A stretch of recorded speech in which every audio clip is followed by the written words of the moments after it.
Okay, here is another lecture from another video in the series from Professor Grenfell's Math 12 Statistics class for RCC. And here we're going to take a look at a hypothesis test to test the difference between two proportions. And this is in Chapter 9, Section 4 of our text. And it is example 9-10 on page 512. So let's get right into it. Criminal arrests. A study found that in a random sample of 50 burglaries, 16% of the criminals were arrested. And in a sample of 50 car thefts, 12% of the criminals were arrested.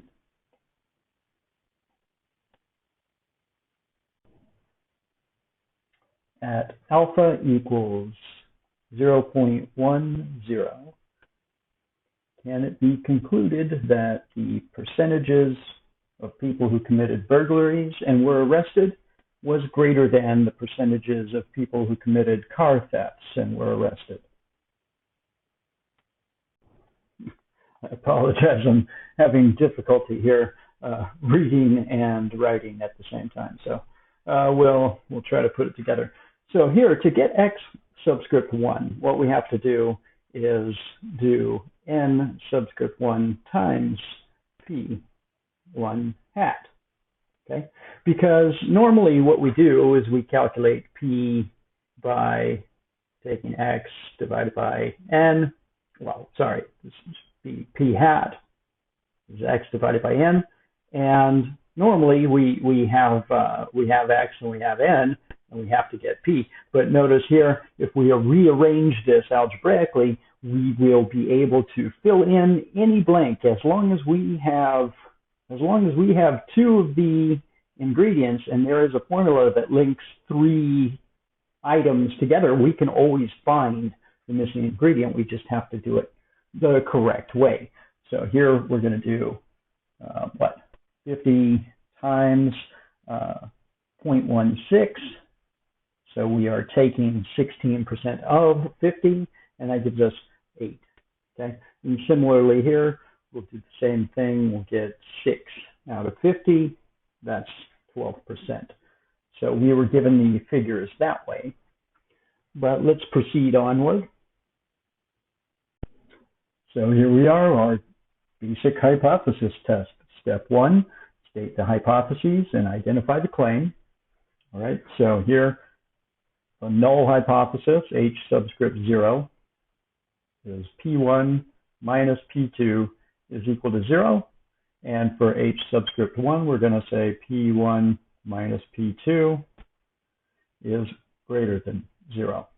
Okay, so we are, let's just pause here. We are saying that we're claiming, so this is the claim. This is another reason why we want to try to keep track of that.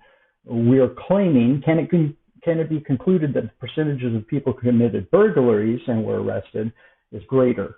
And so population 1 was the burglaries. If that population proportion is greater than the other one, the car thefts, then P1 minus P2 is going to be positive. So what we're looking at here is a right-tailed test. Step 2, we're going to sketch the critical region, and there we go, good enough, and find the critical value or values. So here, we're using alpha equals 0.10, so 10%. Pretty high margin of error there. High chance of making a type 1 error. But anyway, here we go. Let's see. The critical value for this, for right-tailed test, is 1.28. And that gives us a right side area of 0.10. And of course, this is the Z distribution. Okay, so And not to brag or anything, but I didn't even look that up because those ones, the Z values, the critical Z values, after you've seen them 4 or 5 times each, to kind of memorize them. All right, now step 3, the hard part. Let's compute the test value. No, I shouldn't say that. I caught myself saying something bad here. I'm going to give myself a big red X. It's not hard. Step 3 is not hard ever. We just got to break it into steps. Okay. So the first step is think about what test statistic we got to use here. We know it's a Z value. All right. Now, what do we got to do? I'm going to pause the camera and write down the formula. That's exactly right. Okay, so that's the first thing that we've got to do. We've got to get the correct formula down. So write it down the best you can from memory. P1 minus P2. Oh, there we go. P1 hat minus P2 hat. So the sample information minus P1 minus P2 minus the hypothesized population information, all divided by P bar times Q bar. Those are the weighted averages for the distribution. And then all of that times 1 over n subscript 1 plus 1 over n subscript 2. And that's a mouthful. Now, one of the things, I can't stress this enough, is not only do you need to know what formula you're using, you need to know how to use it. And so here, if I don't instantaneously know what every one of these items are here, I got to go back and double check. So here, I remember we had we had these. They gave us the the sample proportions. Here, we are saying 0. They gave us the sample sizes, so we know both these. The only thing that I don't think we have are these ones.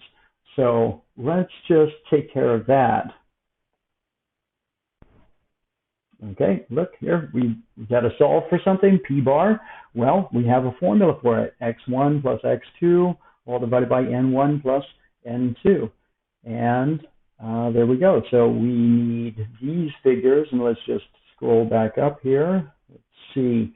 Yeah, we've got there. Yeah, we got everything. All right, so let's plug all of that in. X1 was 8. X2 was 6. Here we had 50 plus another 50. And so that works out as 14 over 100. And that is 0.14. And then after that, Q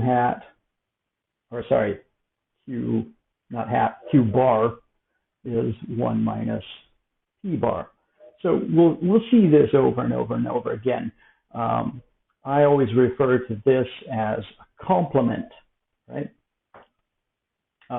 So whenever you have a probability or a percentage, the complement of that is the probability of that not occurring. So it would be 100% minus that. So we do this all the time. All right, and so I'll stop stalling now that we do it all the time. Okay, here we get this. So notice here, we actually do have a true weighted average of our sample proportions, 12% for the one, 16% for the other. And since we had equal sample sizes, those just exactly met in the middle to give us an average of 14%. And then after we substitute everything in that we have, we work it out and we get our z-test statistic equal to 0.58. And so notice, where is that? 0.58 up here on our graph. This is why I always like to do this. Is not inside the critical region. So let's go ahead and flip the page. Step 4, make the decision. We don't reject H subscript 0. Don't reject the null hypothesis. And then step 5, summarize. So I summarize this by saying there's not enough evidence to say there's a greater arrest rate for burglaries than for car thefts, because that is exactly what this is talking about, right? So we're talking about in this number of cases, how many arrests they make. And so here's the thing about this. When we look at a sample, or in this case, 2 samples, and we try to say a statement that is a general statement that applies by and large to everything and not just the specific data that we have, we have wiggle room. So in this case, when we're looking at these 50 burglaries and these 50 car thefts, and we're saying, okay, well, in this case, we arrested 16%. In this case, we arrested 12%. Those are different. And therefore, this one is more. We can't say that by and large. That only applies to those particular 100 incidents of crime. And we can't say that car thefts and burglaries in general have a different arrest rate necessarily, unless that evidence supports it. And so what we're doing is we're examining how close is close enough, or how far apart do these actually have to be to say that, yeah, that is a distinguishable difference, rather than just random chance due to sampling error that we got it wrong. And yet, even still, we do still have a risk that we run that we will make the wrong decision in this hypothesis test. We run the chance in this case that we will not have enough evidence, or it will point us toward saying that there's a distinction when there is not really. But in this case, it was pretty cut and dry, because even at this high level of alpha, even though our critical region was really big, it took up 10% of the area, we were not even close to being inside that rejection region. So we concluded there's not enough evidence. There's not enough statistical difference between these 2 proportions to say anything about these 2 populations in general.